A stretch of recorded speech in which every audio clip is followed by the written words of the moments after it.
오늘의 성경 본문 말씀 창세기 2장 15절에서 17절, 3장 1절에서 7절 교독으로 함께 읽도록 하겠습니다. 여호와 하나님이 그 사람을 이끌어 에덴 동산에 두어 그것을 경작하며 지키게 하시고 여호와 하나님이 그 사람에게 명하여 이르시되 동산 각종 나무의 열매는 내가 임의로 먹되 선악을 알게 하는 나무의 열매는 먹지 말라. 내가 먹는 날에는 반드시 죽으리라 하시니라. 그런데 뱀은 여호와 하나님이 지으신 들짐승 중에 가장 간교하니라. 뱀이 여자에게 물어 이르되 하나님이 참으로 너희에게 동산 모든 나무의 열매를 먹지 말라 하시더냐. 여자가 뱀에게 말하되 동산 나무의 열매를 우리가 먹을 수 있으나 동산 중앙에 있는 나무의 열매는 하나님의 말씀에 너희는 먹지도 말고 만지도 말라. 너희가 죽을까 하노라 하셨느니라. 뱀이 여자에게 이르되 너희가 결코 죽지 아니하리라. 너희가 그것을 먹는 날에는 너희 눈이 밝아져 하나님과 같이 되어 선악을 알 줄 하나님이 아심이니라. 여자가 그 나무를 본즉 먹음직도 하고 모함직도 하고 지혜롭게 할 만큼 탐스럽기도 한 나무인지라. 여자가 그 열매를 따먹고 자기의 함께 있는 남편에게도 주매 그도 먹은지라. 이에 그들의 눈이 밝아져 자기들이 무슨 줄을 알고 무화과 나무에 끌렸고 진화로 삼았더라. 아멘. 오늘의 성경 말씀은 시험을 이기신 그리스도, 그 안에서 이기는 우리라는 본문으로 말씀을 전하겠습니다. 하나님의 성품에 대하여서는 오늘은 시편 32편 그리고 로마서 5장 12절에서 19절 말씀, 마태복음 4장 1절에서 11절 말씀을 토대로 여러분께 말씀을 전하고자 합니다. 하나님의 성품에 대해서는 하나님은 선하셨다. 처음부터 끝까지라고 말씀합니다. 창조의 선하심, 명령의 언해, 경계선의 사랑입니다. 오늘 설교를 시작하면서 한 가지 질문을 드리겠습니다. 하나님이 선하신 분이라면 왜 선악과를 만들어 놓으셨나요? 이 질문은 많은 분들이 처음 성경을 읽을 때 가장 많이 하시는 질문 중 하나입니다. 솔직히 말씀드리면 신앙생활을 오래 한 분들도 마음속으로 똑같이 품고 있는 질문입니다. 오늘 본문이 그 답을 줍니다. 창세기 2장 15절에서 17절의 배경을 먼저 살펴보겠습니다. 하나님은 여세 동안에 천지를 창조하셨습니다. 그 창조의 매 순간마다 성경은 반복해서 한 문장을 씁니다. 하나님이 보시기에 좋았더라. 히브리어로는 토브입니다. 좋다, 선하다, 아름답다는 뜻입니다. 하나님이 만드신 모든 것은 처음부터 선했습니다. 에덴 동산도 선했고 사람도 선했고 그 안에 있는 모든 나무도 선했습니다. 그러나 하나님은 그 아름다운 동산 한가운데에 한 가지 명령을 주십니다. 동산 각종 나무의 열매는 내가 임의로 먹되 선악을 알게 하는 나무의 열매는 뭐라고 말합니까? 먹지 말라. 창세기 2장 16절에서 17절에는 내가 먹는 날에는 반드시 죽으리라. 이 명령을 읽으면서 어떤 분들은 이렇게 생각하실 수 있습니다. 하나님이 좀 너무하신 거 아니에요? 아닌가요? 왜 그 나무를 아예 없애지 않으셨나요? 그런데 잠깐 생각해 보십시오. 하나님이 아담에게 주신 것이 무엇입니까? 동산 전체입니다. 수천 수만 가지 나무의 열매를 마음껏 먹을 수 있었습니다. 딱 한 가지만 피하면 됐습니다. 이것은 가혹한 명령이 아닙니다. 이것은 엄청난 자연을 주신 자유 안에 주어진 하나님의 경계선입니다. 그리고 그 경계선은 사랑으로 주어진 것입니다. 비유를 들어보겠습니다.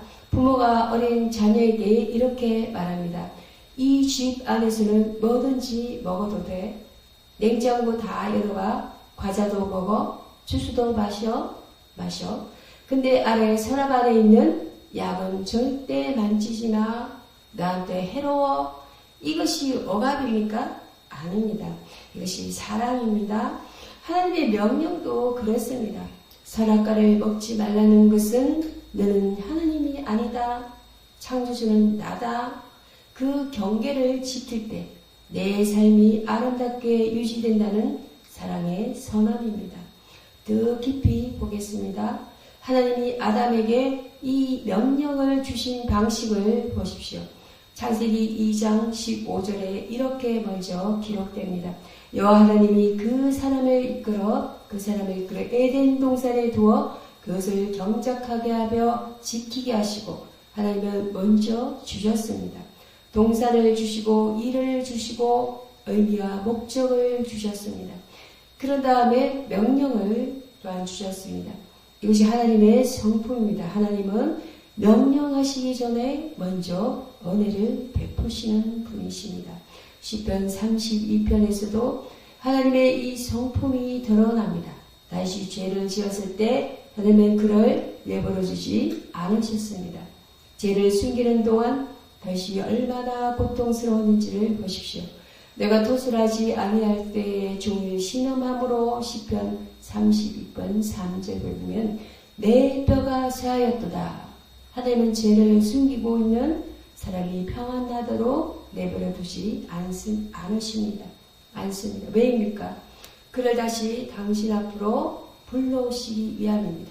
이것이 당신의 선하심이며 사랑의 지도함입니다. 그리고 다시 자복했을 때 하나님이 어떻게 하셨습니까? 시편 32편 5절에는 주께서 내 죄악을 사하셨나이다. 조건 없이 용서하셨습니다. 기다리셨다는 뜻입니다. 하나님의 죄인이 돌아오기를 기다리시는 분입니다.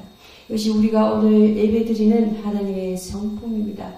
처음 창조하실 때도 선하셨고 우리가 죄로 무너졌을 때도 여전히 선하셨으며 용서하시고 회복시키시는 그 은혜도 선하십니다.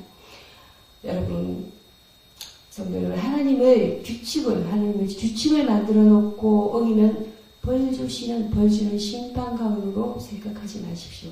하나님은 먼저 주시고 먼저 사랑하시고 돌아오기를 기다리시는 아버지이십니다. 오늘 본문 전체를 관통하는 하나님의 성품은 바로 이것입니다. 사람의 본질은 어떻습니까? 사람의 본질에 대하여는 우리는 왜 이렇게 됐는가? 그리고 얼마나 심각한가? 하와의 선택과 아담의 침묵과 죄의 연대성. 로마서 5장의 선언을 보겠습니다. 이제 두 번째 문단입니다. 사람의 본질에 대한 이야기인 것입니다. 창세기 3장 1절에서 7절의 배경을 자세히 살펴보겠습니다. 에덴 동산의 어느 날 뱀이 등장합니다. 창세기 3장 1절에 성경은 이 뱀을 여호와 하나님이 지으신 들짐승 중에 가장 강교하리라고 소개합니다. 이 뱀은 단순한 동물이 아닙니다. 요한계시록은 12장 9절에 이 뱀을 옛뱀 곧 마귀라고도 하고 사탄이라고도 하며 온 천하를 꿰는 자라고 분명히 밝힙니다. 마귀가 뱀의 모습을 빌려 하와에게 접근한 것입니다. 뱀이 하와에게 처음 한 말을 보십시오. 창세기 3장 1절에는 하나님이 참으로 너희에게 동산나무의 열매를 먹지 말라 하시더냐. 이것은 정확한 질문이 아닙니다. 하나님은 모든 나무의 열매를 먹지 말라고 하시지 않았습니다. 마귀는 처음부터 하나님의 말씀을 왜곡합니다. 하나님 혹시 너희를 제한하고 계신 거 아니야? 하나님 혹시 너희한테 뭔가 숨기고 있는 거 아니야? 이것이 마귀의 첫 번째 전략입니다. 하나님의 선하심을 의심하게 만드는 것입니다. 하와의 대답을 보십시오. 동산 나무의 열매를 우리가 먹을 수 있으나 동산 중앙에 있는 나무의 열매는 하나님의 말씀의 창세기 3장 2절에서 3절에서 2절에서 3절은 너희는 먹지도 말고 만지지도 말라 너희가 죽을까 하노라 하셨느니라. 이렇게 하는데 여기서 이상한 것을 발견하셨습니까? 하나님은 만지지 말라고 하신 적이 없습니다. 아가 이미 하나님의 말씀에 무언가를 더하고 있습니다. 말씀을 정확히 기억하지 못하고 있거나 이미 슬며시 왜곡되기 시작되는 것입니다. 말씀에서 조금씩 멀어지는 것이 얼마나 위험한지 여기서 이미 보입니다. 그 다음 마귀의 두 번째 전략이 나옵니다. 너희가 결코 죽지 아니하리라. 창세기 3장 4절에서 5절에 너희가 그것을 먹는 날에는 너희 눈이 밝아져 하나님과 같이 되어 선악을 알 줄 하나님이 아심이니라. 마귀는 하나님의 말씀을 정면으로 부정합니다. 죽는다고 천만에 오히려 더 좋아질 거야? 하나님이 너희한테 숨기고 있어? 하나님처럼 될 수 있는데 못하게 막고 있는 거야? 이것이 마귀의 핵심 거짓말입니다. 하나님 없이도 하나님의 말씀 없이도 스스로 신이 될 수 있다는 유혹입니다. 그리고 하가 그 열매를 받습니다. 창세기 3장 6절에는 여자가 그 나무를 본적 먹음직도 하고 보암직도 하고 지혜롭게 할 만큼 탐스럽기도 한 나무인지라. 세 가지입니다. 먹음직하고 보암직하고 탐스럽습니다. 사도 요한에서 2장 16절에서 이것을 육식의 정욕, 안목의 정욕, 이생의 자랑이라고 표현합니다. 시대가 달라도 인간의 유혹 구조는 동일합니다. 마귀는 수천 년 동안 같은 방식으로 사람을 넘어뜨려 왔습니다. 여기서 한 가지를 반드시 짚어야 합니다. 창세기 3장 6절 후반부를 보십시오. 자기와 함께 있는 남편에게도 주매 그도 먹은지라. 아담이 어디 있었습니까? 하와 함께 있었습니다. 이 대화가 오가는 동안 아담은 옆에 있었습니다. 그런데 아담은 한마디도 하지 않았습니다. 뱀의 거짓말을 막지도 않았습니다. 하나님의 말씀을 대신 선포하지도 않았습니다. 그냥 침묵했습니다. 그리고 받아서 먹었습니다. 아담의 문제는 단순히 열매를 먹은 것이 아닙니다. 하나님의 말씀을 지켜야 할 자리에서 침묵한 것입니다. 혹시 이 장면이 낯설지 않으십니까? 우리도 매일 이렇게 합니다. 잘못된 것을 보면서도 침묵합니다. 해서는 안 될 것을 하면서 별거 아니야 라고 합리화합니다. 아담의 이야기는 수천 년 전 이야기가 아니라 오늘 우리의 이야기입니다. 로마서 5장 12절은 이 사건의 결과를 냉정하게 선언합니다. 이러므로 한 사람으로 말미암아 죄가 세상에 들어오고 죄로 말미암아 사망이 들어왔느니 이와 같이 모든 사람이 죄를 지었으므로 모든 사람이 사망이 모든 사람에게 이르렀느니라. 한 사람 아담의 불순종이 온 인류에게 죄와 사망을 가져왔습니다. 이것은 단순한 도덕적 실패가 아닙니다. 하나님과의 단절이며 영적 사망이며 심판과 영원한 지옥을 향한 문이 열린 것입니다. 로마서 5장 17절에서 바울은 계속해서 사망이 왕노릇하였다 고 표현합니다. 왕이 통치하며 백성이 그 통치 아래 놓입니다. 아담 이후 모든 인간은 사망의 통치 아래 놓였습니다. 열심히 착하게 살아도 선행을 아무리 쌓아도 이 사망의 통치에서 스스로 벗어날 수 있는 사람은 한 명도 없습니다. 단 한 명도 없습니다. 이것이 인간의 본질입니다. 이것이 우리가 구원자를 필요로 하는 이유입니다. 다윗의 시편 32편이 여기서 더 깊은 울림을 줍니다. 다윗은 이스라엘 역사상 가장 위대한 왕이었습니다. 그의 뛰어난 발도 제 앞에서 무너졌습니다. 바세와 가늠하고 총성스러운 신하 우리아를 전쟁터에서 죽게 했습니다. 그리고 그 죄를 거의 1년 가까이 숨겼습니다. 시편 32편 3, 4절을 보십시오. 내가 토술하지 아니할 때 종을 신음함으로 내 뼈가 쇠하였도다. 주의 소리 주야로 나를 누르시오니 내 진행이 빠져서 여름 가뭄에 마름같이 겨웠나이다. 죄를 숨기면 숨길수록 사람은 안에서부터 무너집니다. 이것이 죄의 본질입니다. 죄는 숨길 때마다 숨겼을 때 더 깊이 우리를 파고듭니다. 성도 여러분, 이 말씀 앞에서 혹시 마음이 답답하게 느껴지신다면 그것은 정상입니다. 좋은 신호입니다. 성경이 우리의 실제 모습을 정직하게 보여주고 있기 때문에 그런 것입니다.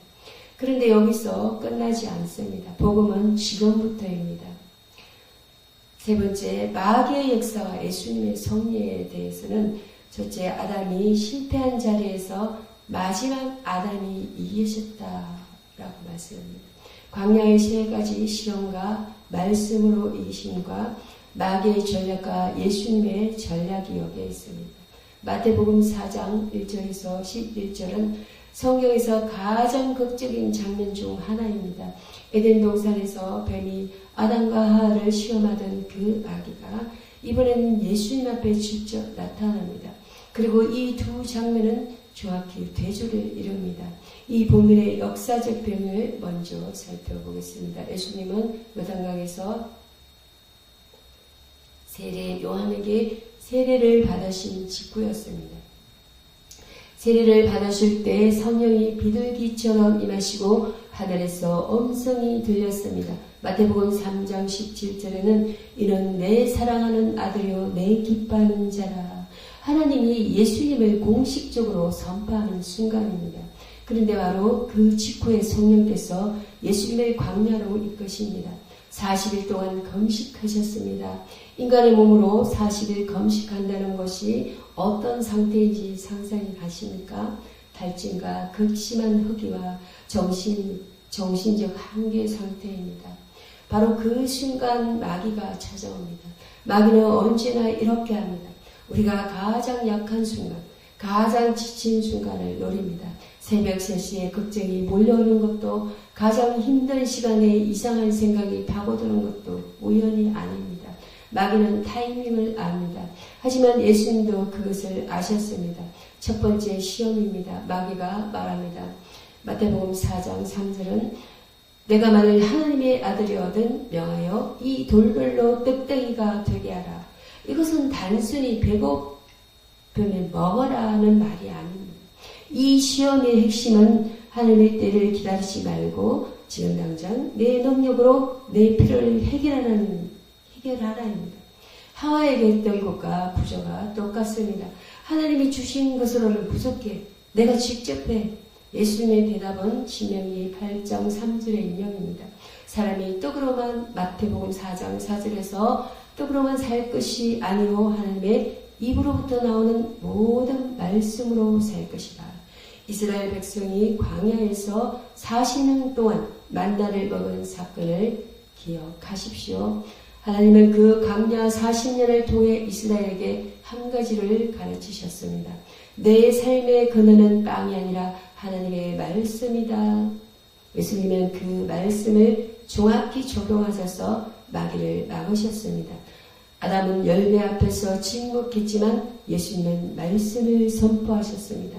두 번째 시험입니다. 마귀가 예수님을 성전 꼭대기에 세우고 말합니다. 내가 만일 하나님의 아들이어도 뛰어내리라. 그가 너를 위하여 그의 사명자들을 명하시리니. 마태복음 4장 6절 말씀에는 뭐라고 말합니까? 그들이 손으로 너를 받들어 발이 돌에 부딪히지 않게 하리로다. 이번에는 마귀가 성경을 인용합니다. 시편 91편입니다. 여기서 정신이 번쩍 드셔야 합니다. 마귀도 성경을 압니다. 마귀는 성경을 자기 목적에 맞게 잘라내고 왜곡해서 사용합니다. 오늘 이단들이 하는 방식이 정확히 이것입니다. 성경 구절을 인용하지만 문맥을 잘라내고 왜곡합니다. 그러므로 우리는 성경 전체를 알아야 합니다. 마태복음 4장 7절은 예수님의 대답은 신명기 6장 16절입니다. 마태복음 4장 7절에 주 너희 하나님을 시험하지 말라.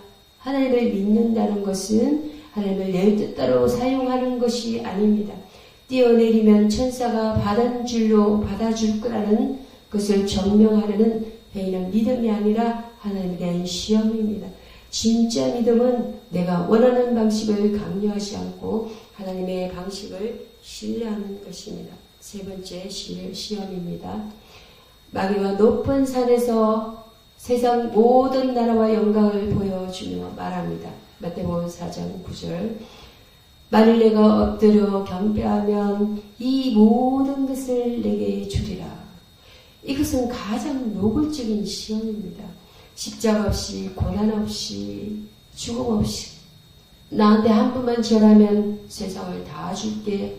이 시험의 본질은 하나님 아버지의 길, 즉 십자가의 길 대신 지름길을 선택하라는 것입니다. 아담이 하나님의 말씀 대신 마귀의 길을 선택했던 것과 정확히 같은 구조입니다. 예수님의 대답은 단호합니다. 사탄아 물러가라. 기록되었을 때 마태복음 4장 10절에서 뭐라 말씀합니까? 신명기 6장 13절을 인용합니다. 주 너희 하나님께 경배하고 다만 그를 섬기라 하였느니라. 그러자 마귀가 떠났습니다. 천사들이 나와 수종을 들었습니다. 이 세 번의 시험에서 예수님이 사용하신 무기가 무엇인지 보셨습니까? 세 번 모두 기록되었을 때입니다. 하나님의 말씀입니다. 하나님은 신기한 능력이나 기적으로 마귀를 쫓지 않으셨습니다. 오직 하나님의 말씀으로 이기셨습니다. 이것이 우리에게 무엇을 가르칩니까? 마귀를 이기는 힘은 우리 어지력, 결심, 감정적 헌신이 아닙니다. 하나님의 말씀을 붙드는 것입니다. 에덴 동산에서 아담과 하가 마귀의 말을 들을 때 그들 곁에는 하나님의 말씀이 있었습니다. 그런데 그들은 말씀보다 마귀의 말을 선택했습니다. 예수님은 광야에서 40일 굶은 극한의 상황에서도 말씀을 선택하셨습니다. 이것이 첫째 아담과 마지막 아담의 차이입니다. 그리고 예수님은 이 광야의 섭리에서 멈추지 않으셨습니다. 십자가로 나아가셨습니다. 그 십자가에서 아담의 실패로 인류에게 선고된 죄의사, 사망의 형벌, 영원한 지옥의 결과를 홀로 다 지시고 죽으셨습니다. 그리고 사흘 만에 부활하심으로 사망의 근세를 완전히 깨뜨리셨습니다. 이것이 구속사의 완성입니다. 마지막으로 구속사적 완성과 적용입니다. 죄와 사망을 이기신 그리스도 안에서 오늘 우리는 어떻게 살아야 하는가? 칭의의 선물, 회개와 변화, 성령의 인도하심, 재림의 소망, 로마서 5장 17절에서 19절이 오늘 설교의 모든 시를 하나로 깨워줍니다. 한 사람의 범죄로 말미암아 사망이 그 한 사람을 통하여 왕노릇하였은즉 더욱 은혜와 의의 선물을 넘치게 받는 자들은 한 분 예수 그리스도를 통하여 생명 안에서 왕노릇하리로다.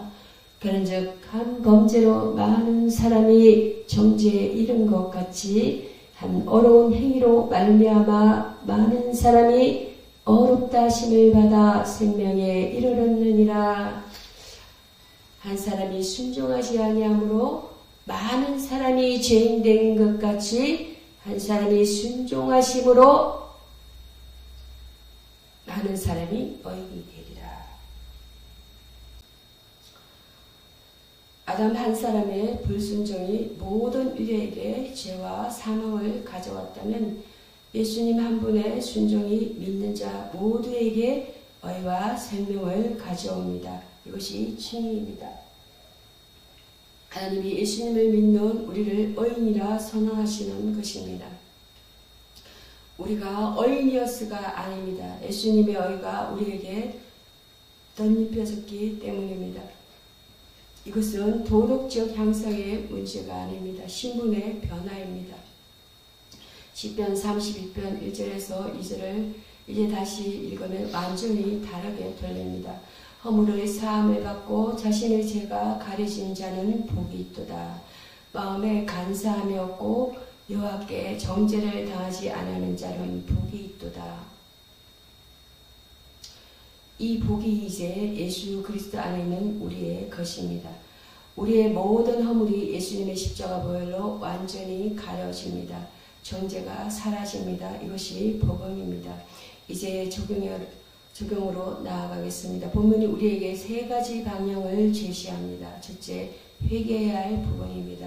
창세기 3장에서 하와가 마귀의 말을 들었을 때 그는 하나님의 말씀보다 자신의 눈과 판단을 더 신뢰했습니다. 아담은 말씀을 지켜야 할 자리에서 침묵했습니다. 다윗은 죄를 짓고 숨겼습니다. 오늘 우리 안에도 이 세 가지가 있습니다. 하나님의 말씀보다 내 판단을 더 앞세운 적이 있습니까? 잘못인 줄 알면서 침묵한 적이 있습니까? 죄를 하나님께 자복하지 않고 숨기고 있는 것이 있습니까? 지금 이 자리에서 그것을 하나님 앞에 내려놓으십시오. 자기처럼 자복하십시오. 하나님은 자복하는 자를 용서하시는 분이심이 오늘 분명히 증명합니다. 둘째, 변화되어야 할 부분입니다. 예수님이 광야에서 보신 삶의 방식을 배워야 합니다. 시험이 올 때 감정과 본능으로 반응하지 않고 하나님의 말씀을 붙드는 것입니다. 이것은 말씀을 알아야 가능합니다. 예수님이 3번의 시험에서 모두 기록되었을 때라고 하신 것은 평소에 말씀을 마음에 새겨 두셨기 때문에 가능했습니다. 창세기 2장 15절처럼 하나님 먼저 주신 것들을 기억하십시오. 우리가 받은 은혜를 날마다 기억할 때 마귀의 거짓말이 덜 매력적으로 보이기 시작합니다. 셋째, 성령의 인도하심을 붙들어야 합니다. 이것이 가장 중요합니다. 마태복음 4장 1절은 이렇게 시작합니다. 그때 예수께서 성령에게 이끌려 마귀에게 시험을 받으러 광야로 가시니라. 예수님도 성령님의 이끄심을 받으셨습니다. 우리는 더욱더 성령님의 인도하심이 필요합니다. 우리 힘으로 시험을 이기려 하지 마십시오. 우리 의지로 죄를 끊으려 하지 마십시오. 성령님께 기도하십시오. 성령님 오늘 제 안에 거하셔서 저를 이끌어 주십시오. 말씀을 사랑하게 하시고 죄를 미워하게 하시고 예수님만 바라보게 해주십시오. 성령님은 우리를 고아처럼 혼자 두지 않으십니다. 우리 안에 거하시며 하늘의 말씀을 깨닫게 하시고 죄를 깨닫게 하시고 기도하게 하시고 예수님을 더 사랑하게 하십니다. 이 성령의 역사에 매일 기도로 붙드십시오. 마지막으로 한 가지 더 말씀드리겠습니다. 예수님은 다시 오십니다. 재림하시는 그날 이 세상의 모든 시험과 마귀의 역사는 완전히 종결됩니다. 하나님의 심판대 앞에 모든 것이 드러납니다. 그날은 두려운 날이지만 예수 그리스도 안에는 우리에게는 소망의 날입니다. 아담의 실패로 시작된 죄와 사망의 역사가 마지막 아담 예수님의 재림으로 영원히 끝납니다. 사망도 없고 슬픔도 없고 마귀도 없는 새하늘과 새 땅이 열립니다. 우리는 지금 그날을 향해 걸어가고 있습니다. 에덴 동산에서 하나님이 아담에게 주셨던 그 완전한 교제가 예수 그리스도 안에서 회복되고 재림 때 영원히 완성됩니다. 이것이 성경 전체가 말하는 하나의 이야기입니다. 창조와 타락과 구속과 완성입니다. 그리고 지금 우리는 구속과 완성 사이에 은혜의 시대를 살아가고 있습니다. 기도하겠습니다. 창조자 하나님 아버지, 처음 에덴 동산에서 선하게 창조하셨던 그 사랑으로 오늘도 이 자리에 우리를 불러주심을 감사드립니다. 아담과 하와처럼 말씀보다 내 눈과 내 판단을 앞세웠던 날들을 죄를 짓고도 다윗처럼 숨기며 신음했던 시간들을 이제 주님 앞에 있는 그대로 자복합니다. 광야의 3가지 시험에서 오직 하나님의 말씀으로 마귀를 이기시고 십자가에서 우리의 모든 죄와 사망의 형벌을 대신 지시고 부활로 사망 근세를 깨뜨리신 예수 그리스도의 은혜가 오늘 이 자리에 선포되게 하옵소서. 우리의 허물이 그 보혈로 완전히 가렸을 믿음으로 받아 안게 하옵소서. 성령님 오늘 들은 말씀을 우리 마음 깊이 새겨주시고 시험이 올 때마다 내 힘으로 내 의식 아닌 하나님의 말씀을 붙들게 하옵소서. 매일의 삶 속에서 성령님의 이끄심을 따라 구부러진 길이 아닌 바른 길로 걸어가는 자들이 되게 하여 주옵소서. 예수님이 다시 오시는 그날을 소망하며 지금 이 시간부터 해가 변화의 삶을 시작하게 하시고 이 복음의 기쁨을 우리 주변의 한 영혼에게라도 흘려보내는 통로가 되게 하여 주옵소서.